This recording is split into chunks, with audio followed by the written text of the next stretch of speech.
Good morning. Good morning, good afternoon, good evening, depending on where you are in the world. Welcome to another one of our talks. Today, we're going to have a very interesting topic who's going to be brought to us by Ana Moreno. The topic is exploring the relationship between spirituality, spiritism, and mental health. Another very interesting and very applicable topic. And hi, Anna. How are you? Thanks for being with us. Anna, before we start, I'd like just to present some reminders.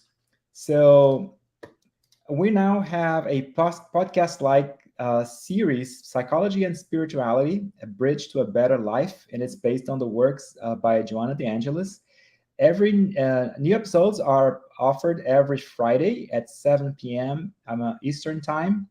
So basically, those weekly talks, they are based again on the works of Joanna De Angelis, and they offer a safe space for us to confront, compare, correlate, and expand spirituality concepts from a psychology, bringing insights, actionable tips, and real-world advice to help us lead a better life. So make sure you subscribe to receive notifications in the USSF YouTube channel. And so also we're just around the corner for the 17th Spiritist Symposium. It's going to be on September 30th, this time in Portland, Oregon. And I can tell you everything, all the great things about that beautiful state. So you have a chance to go visit Oregon and also take part in a very interesting event. So the symposium will focus on the topic spiritual path to mental balance. Full day program, talks, panels, keyway sessions, a youth panel, kids and youth activities. So make sure you save the date. And make sure also that you register early for the event. There are some, understand there are some discounts, early bird discounts for those who register sooner for the event. Also, if you want to assist, there is a QR code on the screen. So if you want to assist USSF, the United States Spiritist Federation, to keep producing great events, also great talks like this, offering great talks and translating important books. So make sure that you help by scanning the QR code. Anna, now back to you. So it's good to have you here with us today, and with everybody else who is watching. A very warm welcome again. And we're like very eager to hear about the relationship between spirituality and our mental health. I'd like to talk a little bit about you. So you're being very busy. You are the co-founder and the president of the Chico Xavier Learning Center in Oregon. You do come from a long line of spiritists in Brazil, and you've started studying mediumship as a teenager in São Paulo. So while staying in Brazil, you were an active member of FEESP, which is the Federação Espírita do Estado de São Paulo. So it's the Spiritist Federation of São Paulo, and you were teaching classes and participating in multiple mediumship groups. You host a weekly virtual and in-person group studies on Allan Kardec, mediumship, and André Luiz's books, and with Brazilian and American and attendees from the US. So also academically, you hold a master's degree in business administration and marketing, also with a graduate certificate in electroengineering, nutrition, therapy, and yoga. That's quite an interesting combination there. Yeah, so tell us more about the relationships between spirituality, spiritism, and mental health. Everybody is eager to learn more about that very important topic. So good morning, everyone. Thank you so much for having me, Glaucio. It's a pleasure to be here again. When I was thinking about this topic, I mean, when the USSF invited me to talk, I guess I got inspired by our symposium coming soon, as you said, September the 30th, that is about mental health, which is one of the most talked topics in our everyday lives. For everyone who has kids, like myself, teenagers, we have seen so much in terms of suffering and trauma. This generation will be very different than ours, being able to tell their grandkids that they experienced a pandemic and they had to basically go through Zoom and be away from friends and have to be locked in with their families for almost 3 years. So that has had a lot of impact in each one of us. I would say society is a different has a different structure today as it had before. So for the topic today, I kind of put a brief agenda, and I plan to talk for about 40 minutes. First, it's about mental health. Why is it important? And then what is really mental health and cultivating mental health? Spirituality, spiritism, and mental health, how they connect. And then how can spiritism basically help us live better and be happier? So what we've been seeing today, and I got this quote from Pearl Buck, many people lose their small joys in the hope for big happiness. And we can see that happening in our lives many times. We're always kind of looking for the big enchilada and forgetting the small joys that we all have every day. It can be as simple as breathing. And just to remind us how important it is to be able to breathe, just go back to COVID, and that will be a good flag for our gratitude. We are always looking for the big things in our lives. It's either like the next big thing, such as a new job or a bigger house or a marriage or a son or a daughter.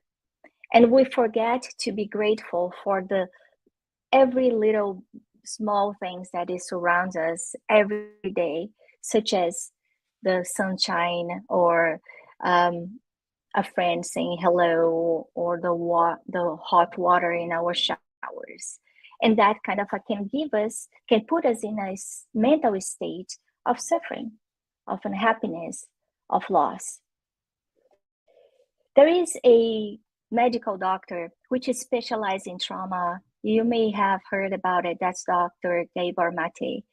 And he's a Canadian doctor. And in his studies about trauma, he came into a very simple conclusion that the research literature has identified 3 factors for universally lead to stress: uncertainty, the lack of information, and loss of control.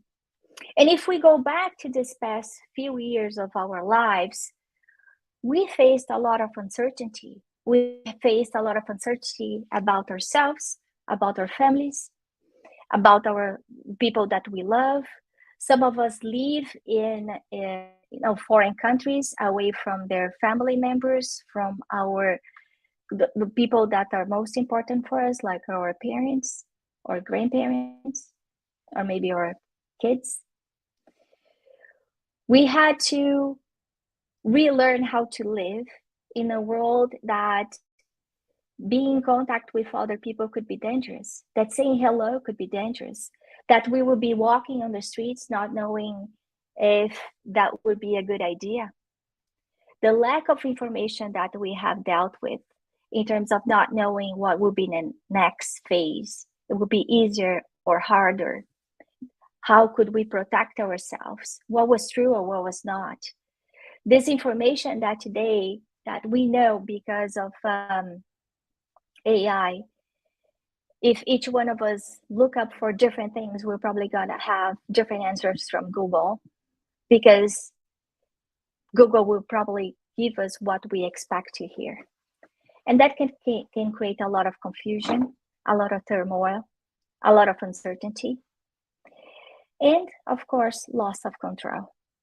When we are not able to deal with our own safety, we feel that we are impotent. And that's when we can easily get into the trap of feeling imbalanced and sad or depressed.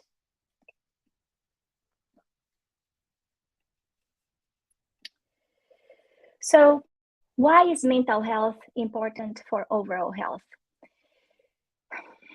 So, Glaucia, you asked me, so how did you came from a very different background. So going from being an engineering that could not be more pragmatic and binary, right, in terms of right and wrong, to nutrition therapy and yoga.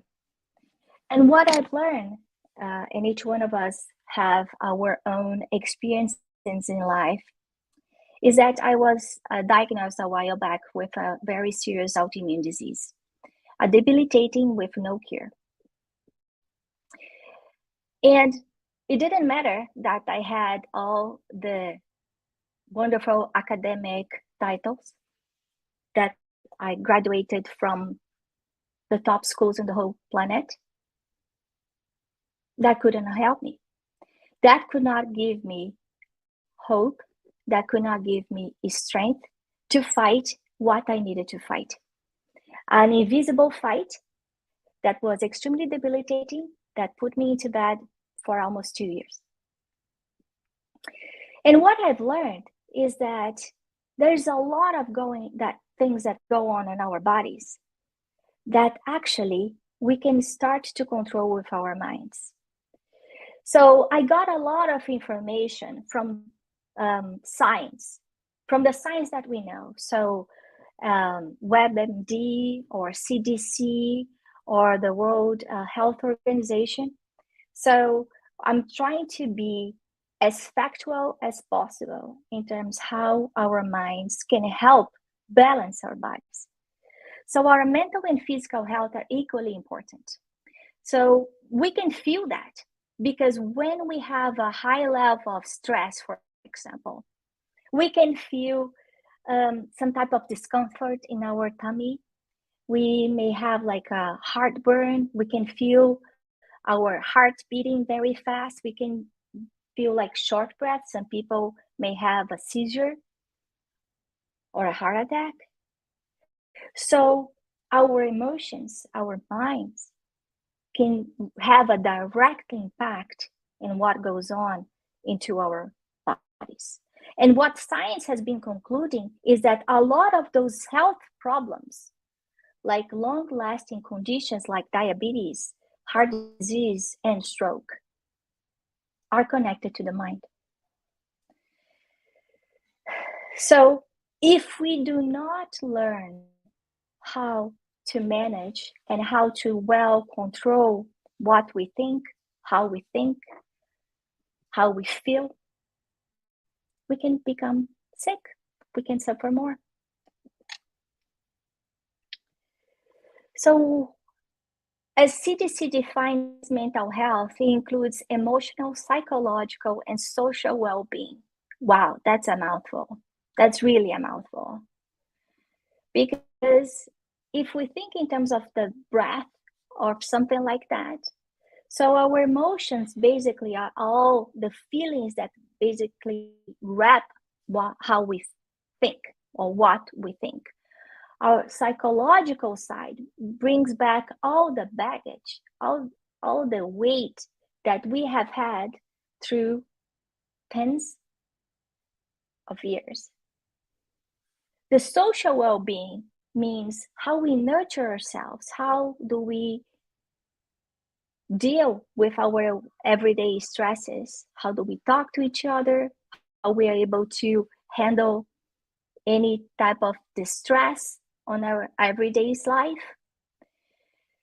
So it affects how we think, how we feel, and how we act. I will repeat that. So our emotional, psychological, and social well-being will affect how we think, how we feel, and how we act. It also helps determine how we handle stress, relate to others, and make healthy choices. What are those healthy choices? What are we talking about? Because this seems to be pretty holistic, right? Certainly, mental health is more than just going to a therapy. or just taking like a magic pill. It's much more than that. Mental health is basically helping, it's calling us to make healthy choices, to look at our lives much more than what we do for living or how we gain the money to pay the bills. It's much more than that. It's how we relate to each other, is whether we exercise or not, how we nurture our body, meaning emotionally, but with food, but also spiritually. Mental health is important at every stage of life, from childhood to adolescence through adulthood.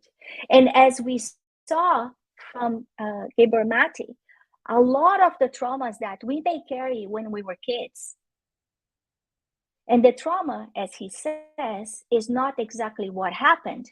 The trauma is not about what happened. The trauma is about how I dealt with that situation.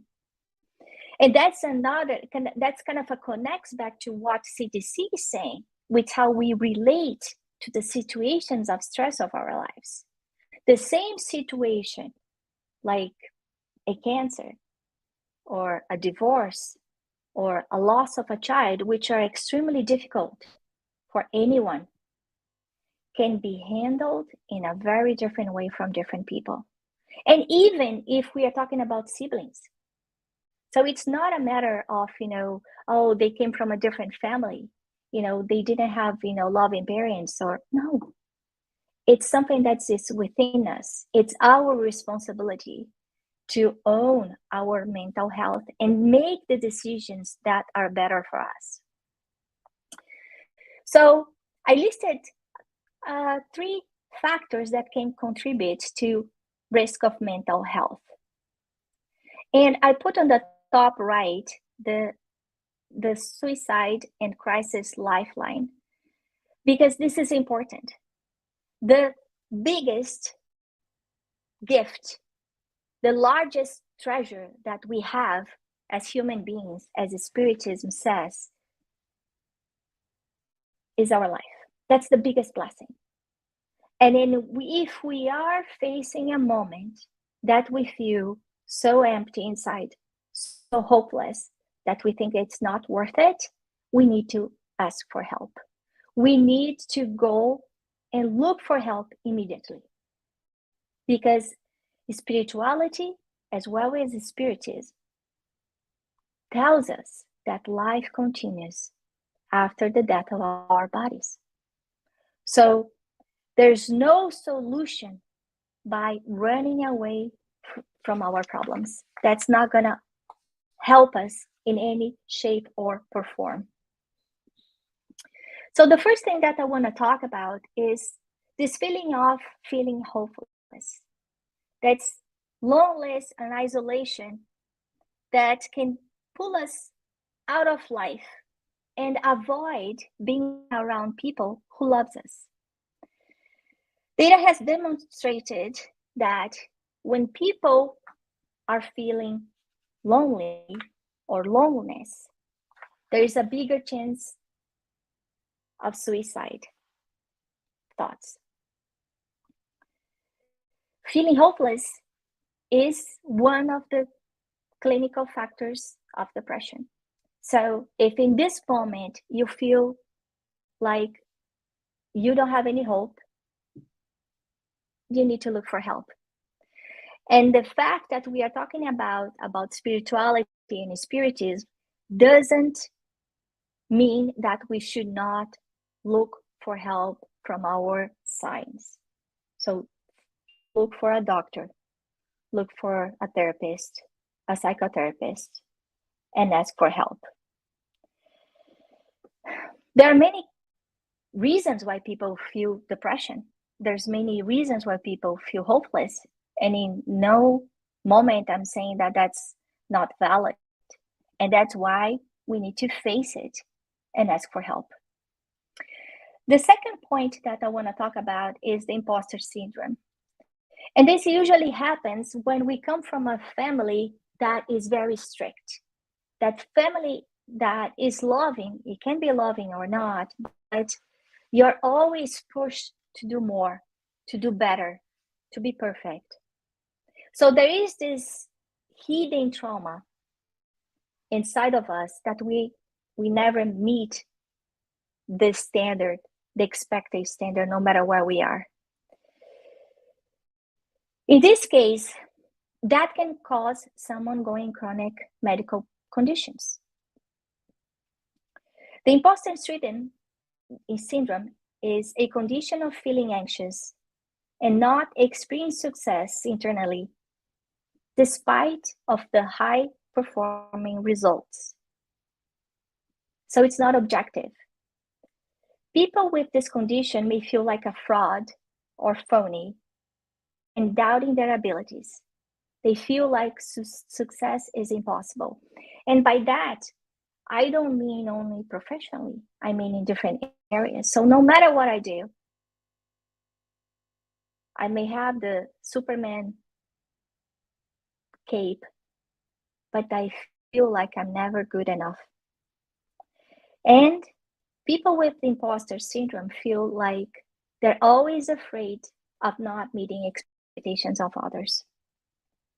And the third point that I want to cover here as a factor, a risk factor, is when we lose connection to ourselves. And this is probably the most important one, because life poses so many things, so many distractions. We have never had in our lives an ability to search, to know, to have as we have right now. Technology has opened all the doors and windows so we can have information about what's going on the coup in Russia right now, or what they are doing in China, as well as what's going on in Portland. And with that amount of information, looking so much outside, we may forget to look inside.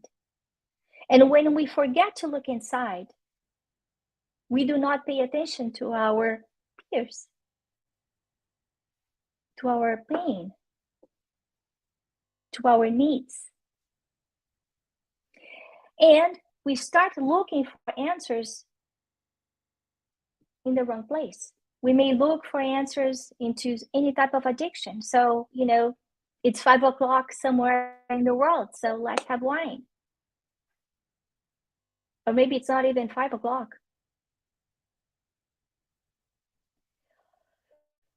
We may look for some type of use of drugs, which in the past were illegal and now legal in many, many states. And we use those drugs, illicit, illegal or not, to numb ourselves, to numb how we're feeling. So it gets easier to deal with the stress, with failure, with frustration, with unhappiness.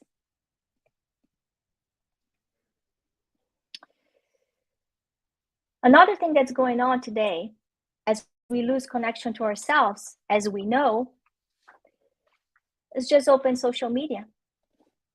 We open social media and we have an impression that everybody's happy but us. Everybody has everything but us. Everybody's able to go to fun places but us. What's wrong with me? Why my life is not as glamorous, as fun? Because that's not reality. And then what we do is that we adapt our personality to feel loved. And suddenly having a like in our Instagram becomes survival mode. Like, if that's really relevant, if someone that doesn't even know me likes what I wrote or not, or my clothes, or my new hairdo, or what I said, or needs to know what I'm eating. So when we mix what is really important with what people tells us that is important, we have disconnection, rupture with ourselves. And that comes with a very strong result from CDC. More than 1 in 5 US adults live with mental illness. I don't know if you know that, but during COVID, 40% of the US population had mental illness. 40%. By 2030, 1 in every 2 adults in the US will be obese.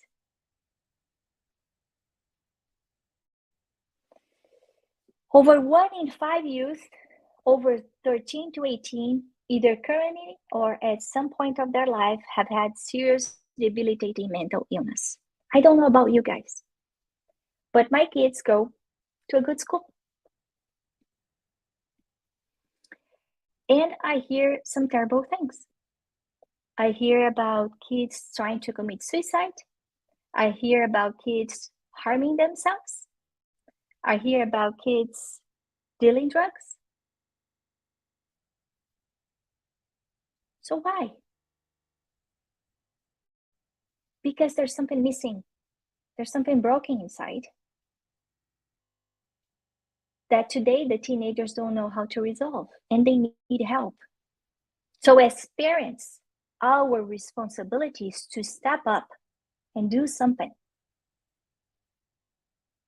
We learn from Emmanuel that family is the cell, the very smallest point of the society. That when the family is broken, the society is broken. So even though we know that today family relations, marriage are not as cool or many times as relevant as it was before, when the family relations are broken, the kids suffer, the society suffers. Suicide is the second most common type of death among young people between 15 and 24 years. So suicide kills more than car accidents. Suicide kills more than car accidents. Remember that we are not talking about kids who try to commit suicide but are not successful. And when we go to LGBTQ plus kids or adults, this data is even sadder. These feelings were found to be more common among those type of kids, LGBTQ plus students, female students, and students across racial and ethnic groups. Nearly half, 45% of LGBTQ plus students in 2021 seriously considered attempting suicide for more than heterosexual students. Black students were more likely to attempt suicide than students of other races and ethnicity. So that means that probably a kid that is hanging out with your kid, or maybe our kid, may be thinking about suicide. This data kind of bring us to focus on a level of stress that our youth is going through and experience probably in silence, because it's hard to talk about how we feel. It's hard to talk about our problems, and anyone who have read Brené Brown's book knows that vulnerability is hard. Showing up is hard. And for them, showing their weaknesses is not seen as courage, quite the opposite. And we need to help them. And I think that that's another thing about our symposium in September, because there is a youth area where not Spiritism, but religiousness is important. It's an important critical seed to plant into our kids' hearts. So why this is a big deal? Poor mental health in teens is more than feeling blue. It's beyond just struggling with grades. We see our kids kind of being locked in at home, looking at screens, playing computer games, maybe on Discord, And we know that, we just saw today on the news that Discord had been facing a lot of predators online. So we don't know with whom they are talking. Behaviors and habits have established in adolescence. So we know that a lot of the addictions that we may face as adults started when we were 12, 13, 14. When I was living in London, and this was about 10 years ago, I remember seeing an ad on the buses over there that were really shocking. They were going through a campaign to reduce the amount of drinking in adults and kids. So for the adults, there was one big ad that would basically say, if you drink today, do not drive tomorrow. I will repeat, it's not, if you don't drink today, don't drive today. No, if you drink today, don't drive tomorrow. And for the kids is, don't give alcohol to your kid between 5 and 13 years old. 5 and 13, when we know that the age is 21. And what we are trying to bring here, and probably the attention that they were trying to call each one of us, is exactly that this addiction can start very early and can spread into our lives and damage our lives much more than we can imagine.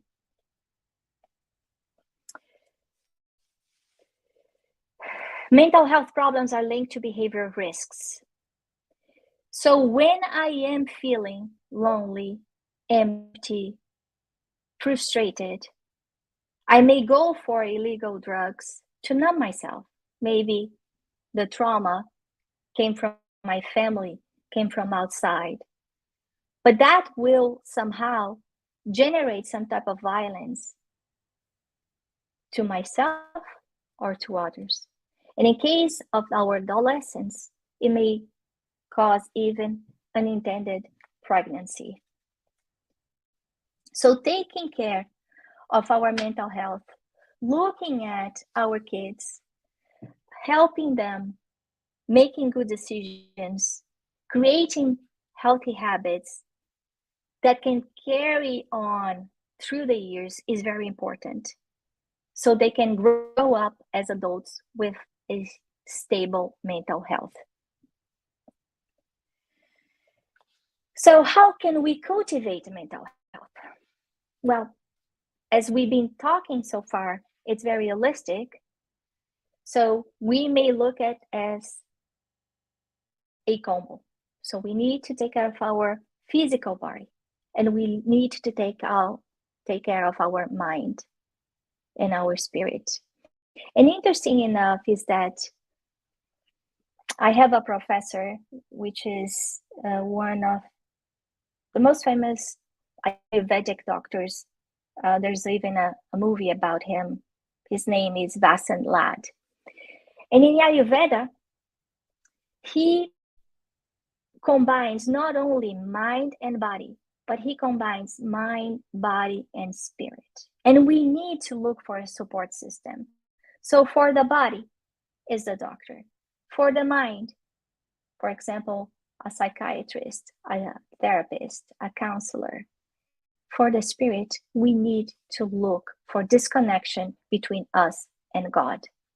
We need to learn to practice self-compassion.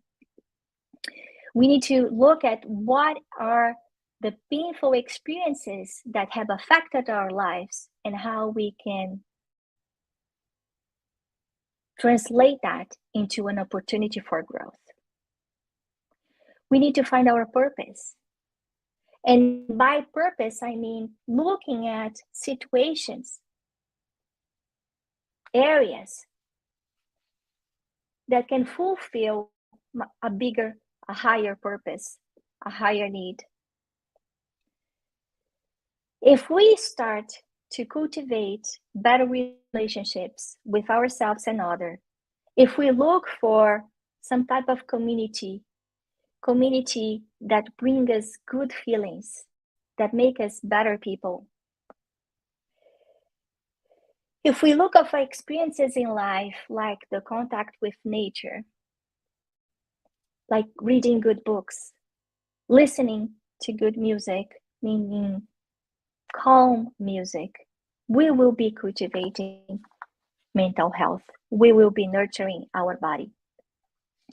Dr. Diaz da Cruz was a medical doctor from Rio de Janeiro. He was also one of the presidents of Federação Espírita Brasileira back in the 1900s. And he says that on many occasions, our conduct can be our illness as much as our behavior can represent our restoration and our healing. It's very hard to separate the illness to the ill. Actually, as we were talking about, many times our illnesses come from how we think, how we behave. So if we want to restore our health, we will need to basically restore and heal ourselves. We need to work on how to become better, more centered, more patient, more calm. And with that, there's no sickness, but sick people. Remembering, as we said, that if we reframe our experiences, if we use the beginner's mind, like looking at everything with curiosity as an opportunity for growth, we will learn something about every single experience. That doesn't mean that we like. It's different than liking. But there's a difference between happiness and pleasure. And many times we choose pleasure rather than happiness. So the pleasure is to drink, for example, a bottle of wine. So that's immediate reward. And I know myself. But happiness, because I have a liver problem, I should not drink wine. And many times we choose to drink wine even though we know that we have a liver problem, because we are looking for the immediate pleasure instead of the ongoing happiness. So our mind rules. We need to set a discipline. We need to set for us, not for others, for us, because commanding our own body is already hard enough. The limits. And look for solutions that are good for us from a body, mind, and spirit perspective. The second thing is to practice gratitude and love to us and to others, and pay it forward. And that's contagious. Every time we do something to others that is good, we feel good. And that may inspire others to do good things as well. Spread positivity. Nobody likes a grumpy person. Nobody likes someone that is always complaining and just saying unhappy things and having unhappy thoughts. When we bring optimism to our lives, we transform our vibration. We feel better. We use more muscles in our face to be grumpy than to smile. It's easier to smile, even if it's a fake smile. And interesting enough, science has shown that if we start faking smile in front of the mirror, it will help us feel better. As we smile to others, maybe that person didn't receive one smile in a day. And that kind of happened with me the other day in the supermarket, that I was about to get in line and there was an older gentleman just about to get in line. And then I told him to go first and I smiled at him. And he looked at me and said, "This is the first smile that I get." So we don't know what people are going through. We don't know their lives. They may look pretty tidy from the outside, but that doesn't mean that they are not broken inside. So in the book, Missionaries of Light, the chapter 5, this book is very important and talks about mediumship and the power of mind, not only from the mediums, but from everyone. It says that each mind is a veritable world of emission and reception, and each one attracts what resembles it. The sad please the sad. The ignorant gather together. Criminals share in the same sphere. The good establish reciprocal bonds in the same sphere. So what he's saying here is that if our mind is like an engine that all the time is receiving input and giving output, and that whatever vibration we are, and think about vibration like radio waves or your Wi-Fi network, whatever vibration we are connecting with all the beings, incarnated and disincarnated, that are feeling the same thing. And for those who do not know, if we count the amount of incarnated and disincarnated spirits around planet Earth, we have about 21 billion.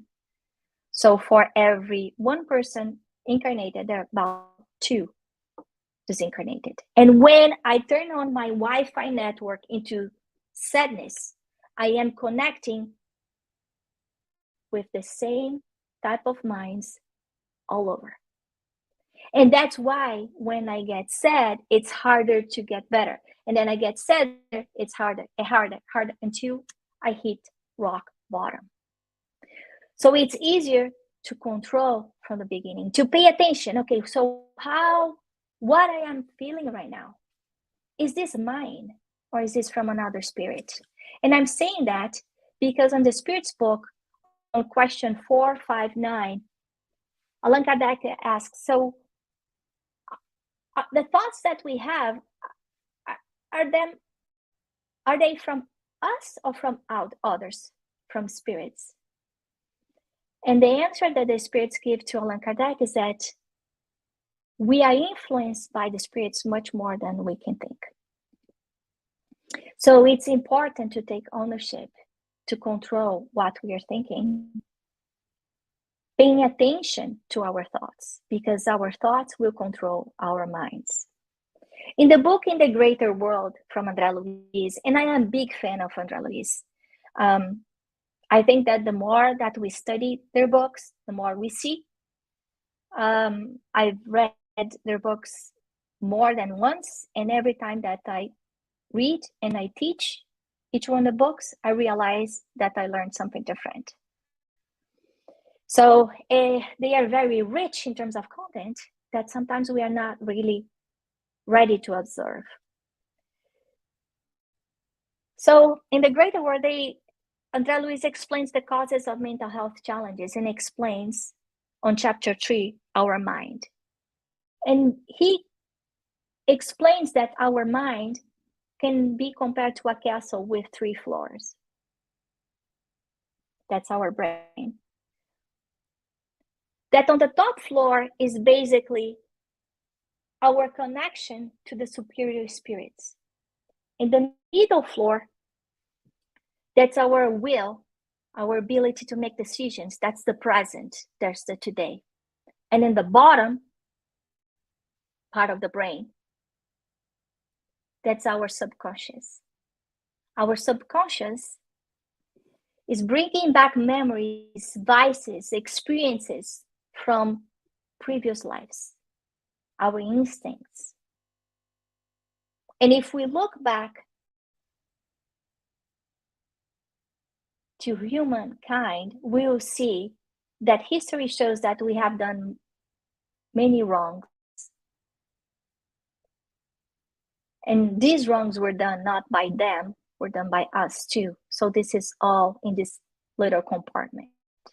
But every day, in every single action we have, we are able to choose from each one of these 3 floors how we want to act instead of react. Because if we try to react, we will always go to the basement, to all these old vices, the repetitive behaviors that we have brought from the past millennia, maybe. But we have our ability in the middle floor to control our will, to put our knowledge in place, to use our free will to make the right decisions and be inspired by the top floor, by the celestial beings, to make better decisions into our lives, to think better, to feel better. Our brain is divided into 3 distinct regions. Let's take if there's a 3-story castle, as I explained. On the first, we place the residence of our automatic impulses. That's the basement, symbolizing the living summary of the services performed. In the second, the middle, we locate the domicile of current conquests, where the noble qualities that we are building are built and consolidated. In the third, we have the house of the super notions, indicating the eminences that we must reach. So habit and automatism lives in one of them. So we need to pay attention. We possess in ourselves the past, the present, and the future, and we may choose which direction to take. Master Eckhart was a theologist from the 14th century, and he says that the human being has so many skins inside that covers the depth of their heart. And we know so many things, but we don't know ourselves. Why 30 or 40 skins or hides as thick as hard as an ox or bear's cover the soul? Go into your own ground and learn to know yourself there. This was written in the 14th century, and he was not aware of what's going today. He was not aware of Facebook or Instagram. He didn't know that we would have the fake images of who we are to be liked and forget to pay attention to who we really is. So we need to look inside of us and say, okay, what type of personas I'm trying to live in? Who I'm trying to be? So we learned from Allan Kardec on the question 919 that the most effective and practical way to improve ourselves has been taught by a philosopher in ancient Greece, which is know yourself. But how do we know ourselves? We know ourselves by doing a daily reflection of who we are, what we have done, good and bad. If we have helped or hurt anyone, if we have something that people can complain with us that we need to fix. This way we can analyze what we are doing every day. And it may take just a few minutes before we before we fall asleep, before our prayers at night. Just kind of looking at ourselves in the mirror, but with no witness, just us and God. So why spirituality matters? And according to science, and I wanted to have some data to basically back me up here. According to science, and this is from WebMD, it helps us make sense of our experiences in life. So we have a sense of purpose, peace, hope, meaning. When we are feeling there's so much distress right now, if we know that this shall pass too, we encounter peace.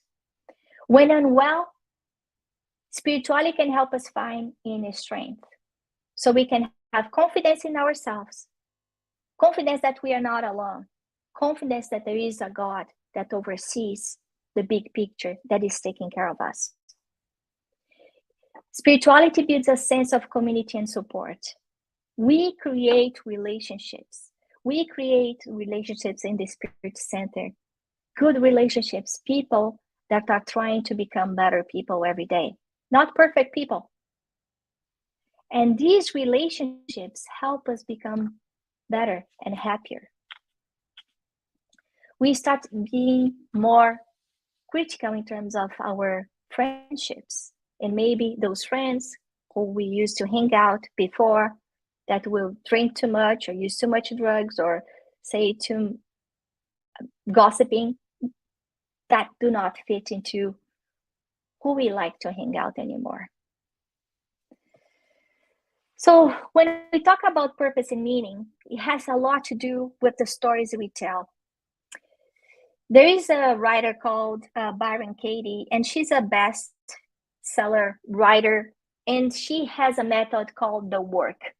And with the work, she created 4 questions that we have to use. One is the story that we're telling. Is it true? Is it real? Because many times we tell us stories that are not real. So someone is not talking to me, and then the story that I may have is that person doesn't like me. This question can really change your life.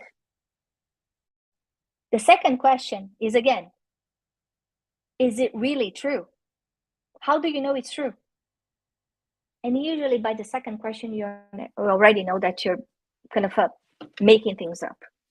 The third is that, how do you react to what happens when you believe into that thought? What's my reaction when I believe that someone is not talking to me because she doesn't like me? I get angry, I get frustrated.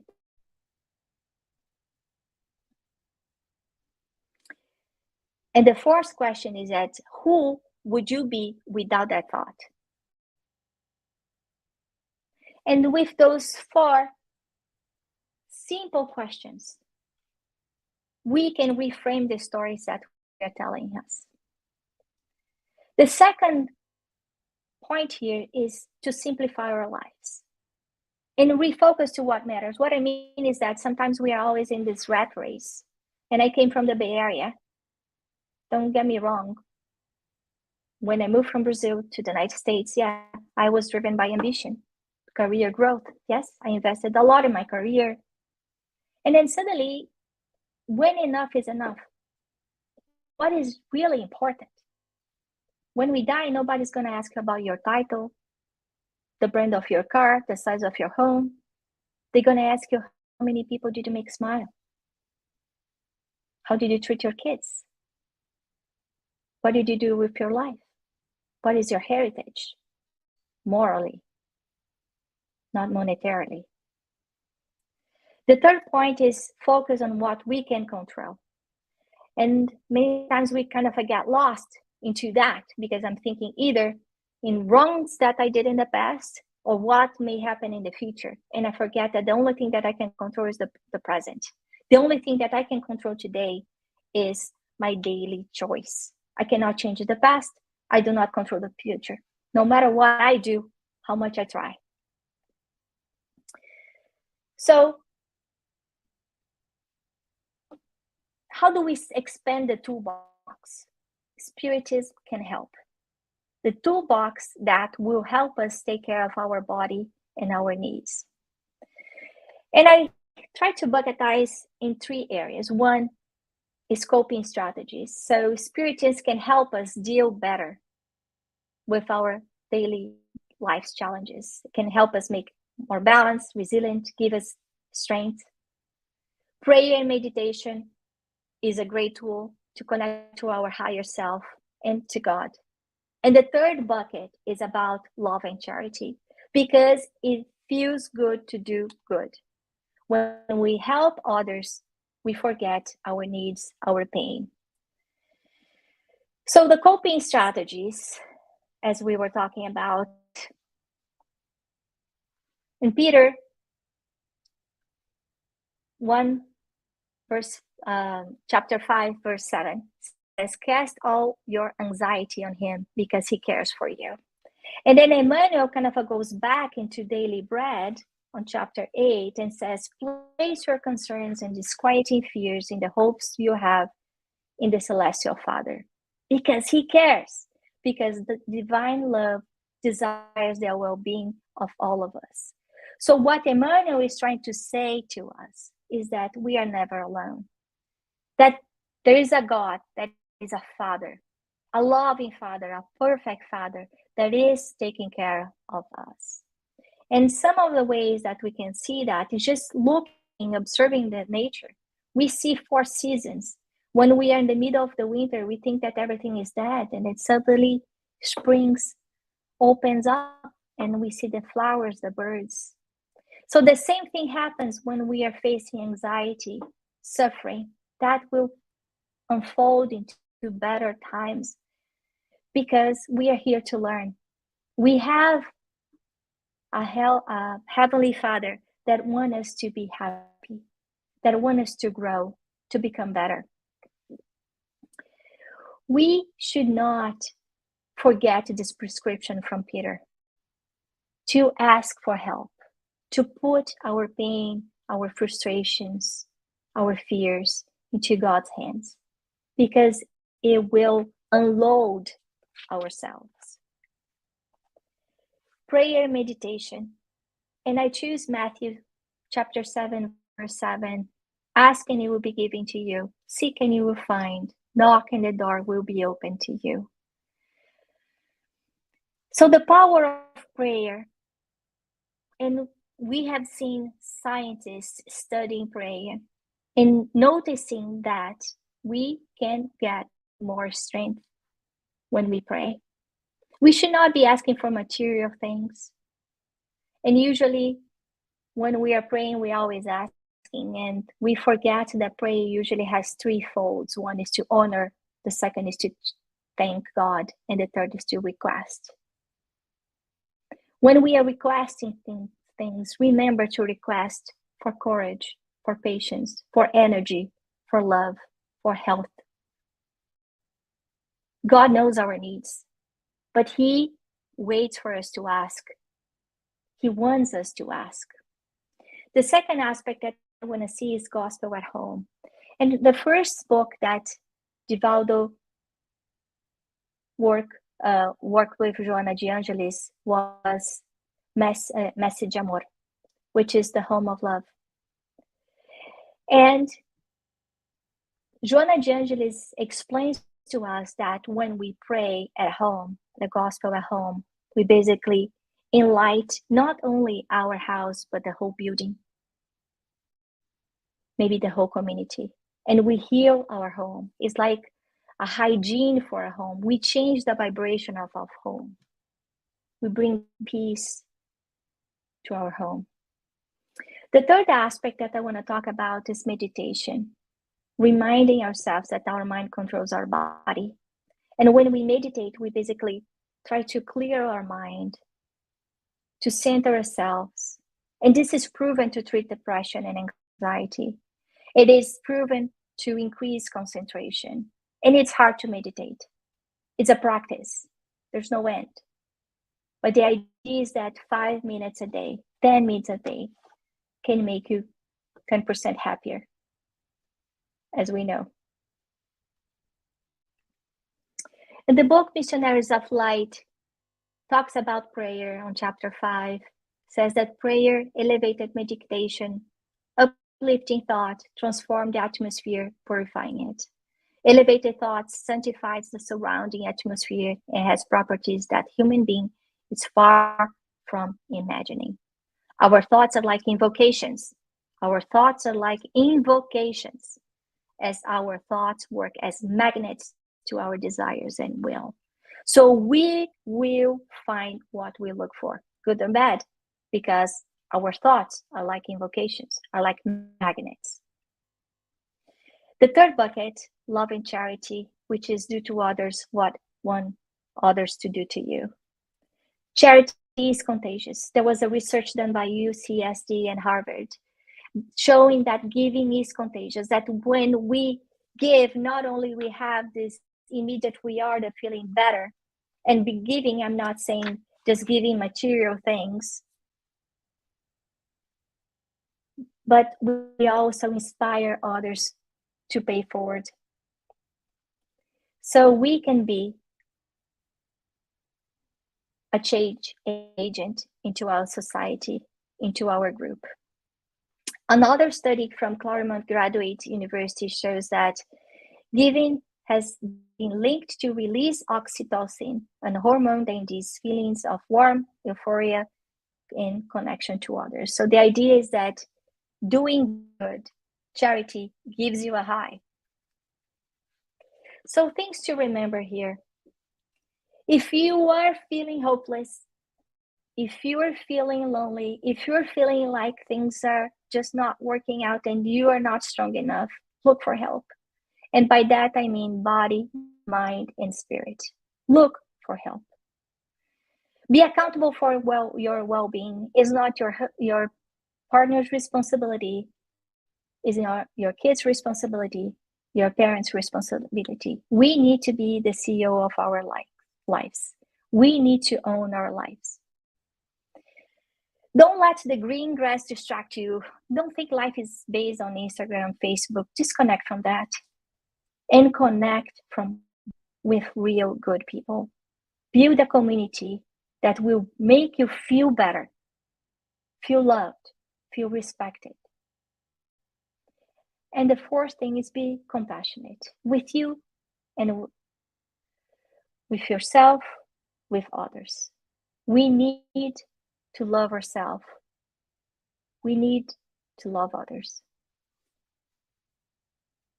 And I want to wrap up with this Lao Tzu saying that watch your thoughts, they become your words. Watch your words, they become your actions. Watch your actions, they become your habits. Watch your habits, they become your character. Watch your character, because it becomes your destiny. Thank you.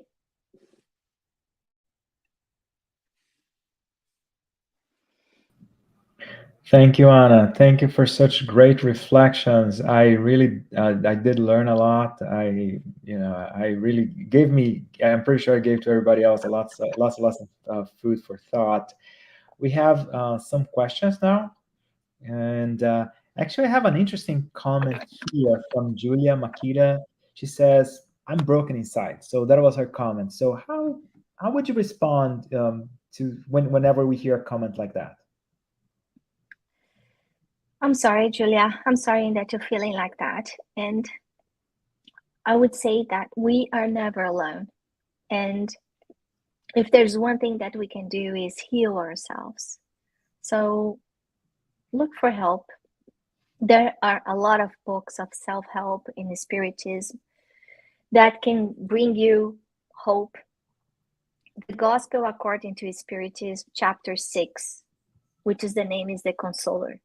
For me, every time that I feel like I have no strength, that I don't know where to go, that all the experience in life seem to be too much for me, I open chapter 6 of the Gospel according to Spiritism and I read out loud. And I would say that it's a short chapter, probably the shortest in the book. And when I finish that chapter, I have to say that I feel like my energies are renewed. But Julia, look for help. Look for medical help, psychological help if you can.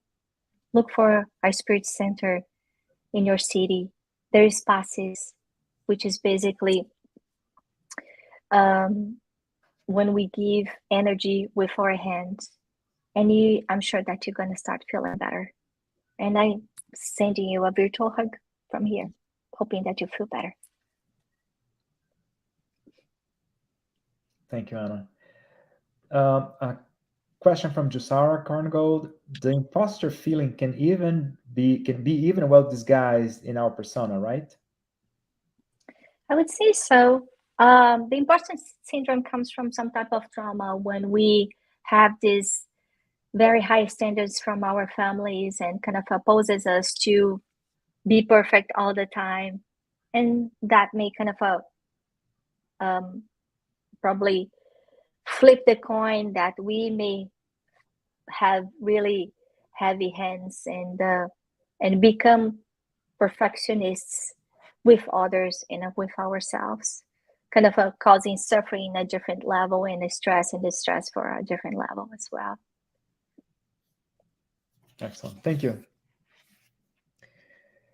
So a question from the United States Spiritist Federation: how to leverage the convenience of living in a connected world while avoiding the risks of depression? I think that living in a connected world is a blessing. Without that connection, we will not be able to outreach so many people and connect with great speakers and learn so much. On the other hand, real life connections, meaning hanging out with people that make you good, feel good. There is this exchange of energies that can heal a lot. One of the risks of depression is mostly when we center our lives into ourselves and we isolate ourselves from real people. And sometimes the depression comes when we isolate ourselves from people who love us. So we just shut the door. So it's important to have a balance, to have both sides into our lives. So make our choices, not too much in one side and not too much on the other side. Okay. Thank you. So Daniel Santos has a question. How can we educate our children in today's polarized world when social media is a stronger force in our society? It's very hard. It's very hard, Daniela, and I feel that every day. And I have to say that many times what I tell my kids is that the same way that I will not let them eat hot dogs for lunch and dinner and breakfast every day, I will not let them have social media for breakfast, lunch, and dinner every day. So we as parents, we need to be the enforcement law inside our families, teaching them how to create discipline and moderation in everything that they do. I understand that social media many times is the way that they connect to their friends, and isolating them from these friendships may not be good for them either. But we need a balance. So the same way that we need to have vegetables and fruits and proteins and grains into our everyday meal, they need to have that from a mental perspective. So it's not only social media. What else? So, still going back to having a balance, right? Having a balanced life and helping our children live a balanced life. Cool. And remember that the habits that they create right now will carry into their adulthood. So if they do not know how to put limits into their choices, they will not be able to do that as adults as well. We in life, we learn the hard way to get no's. We all get no's. So it's important for us as parents to tell them no's and put limits too.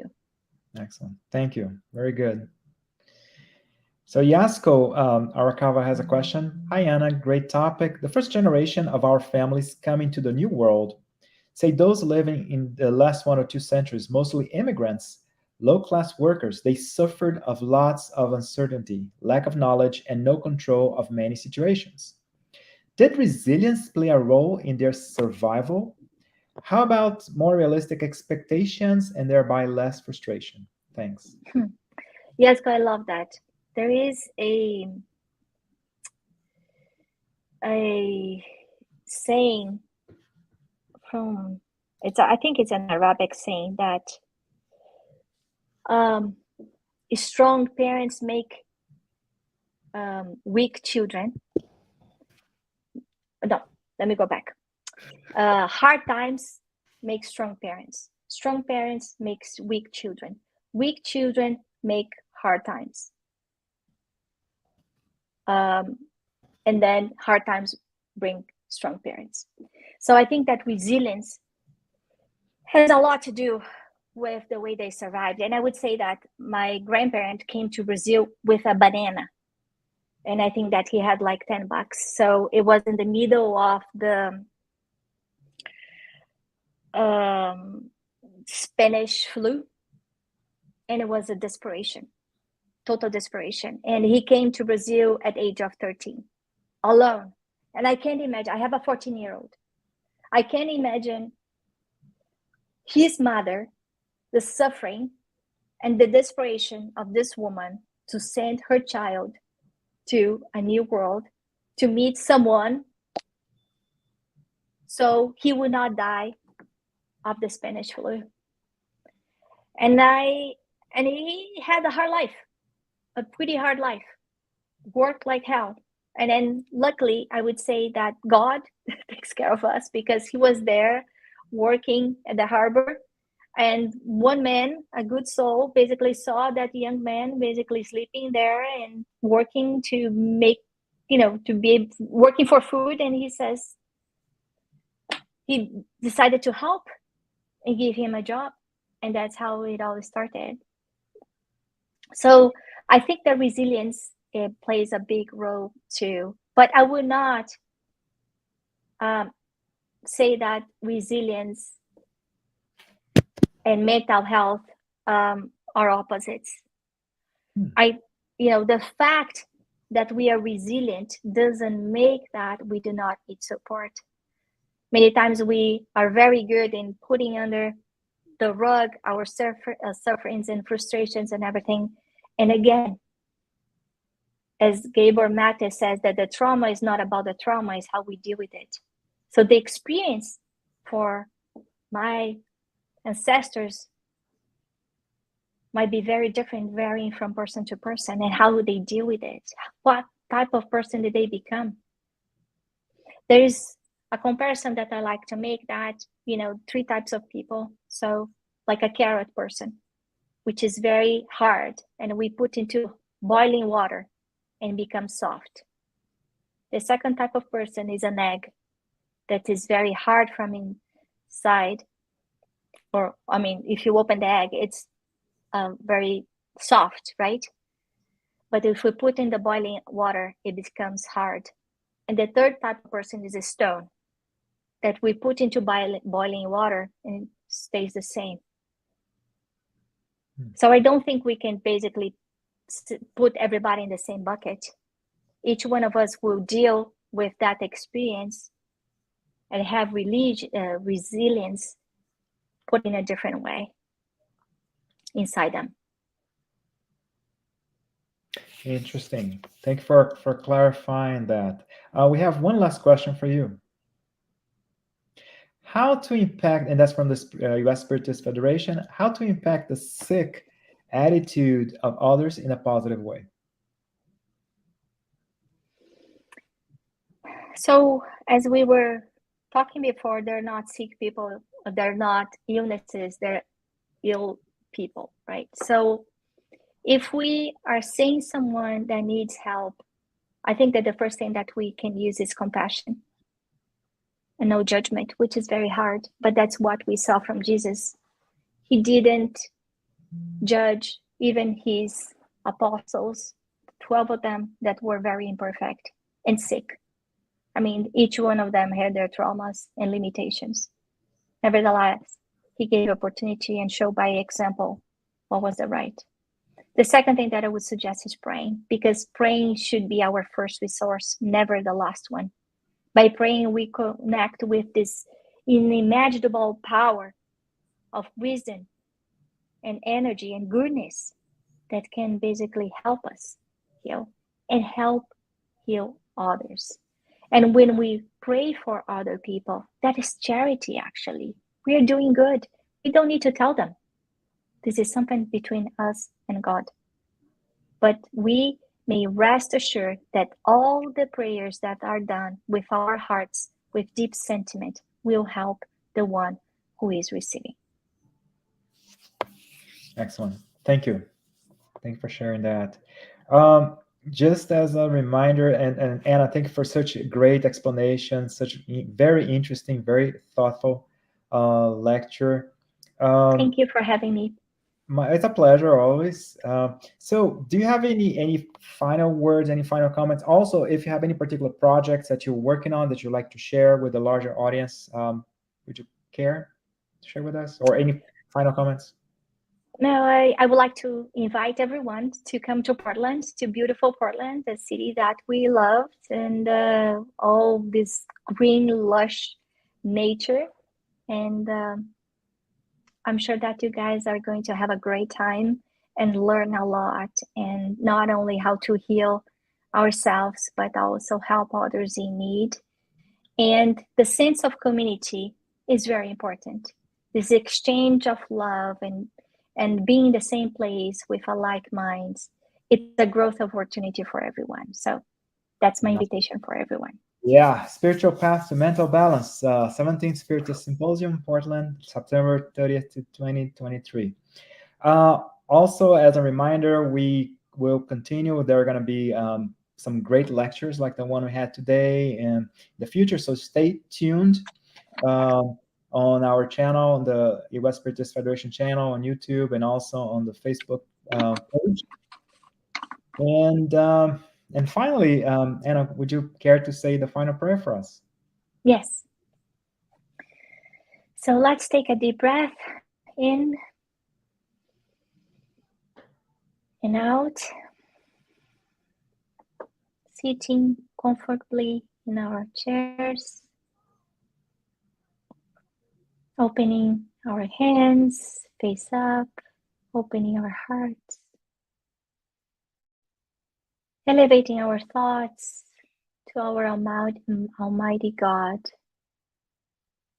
thanking for the opportunity of being here this morning, opening our weekend with love, with peace, with joy. We pray today, dear God, asking for a whole planet with such disturbance and pain. May you help and heal each heart that needs help, each person that feels broken, each soul that looks for the light. Help each one of us on our search for ourselves, for our growth. Help us be the servers of your love, no matter where we are. Protect our families. Protect those in need. Thank you for this day. Thank you for our lives.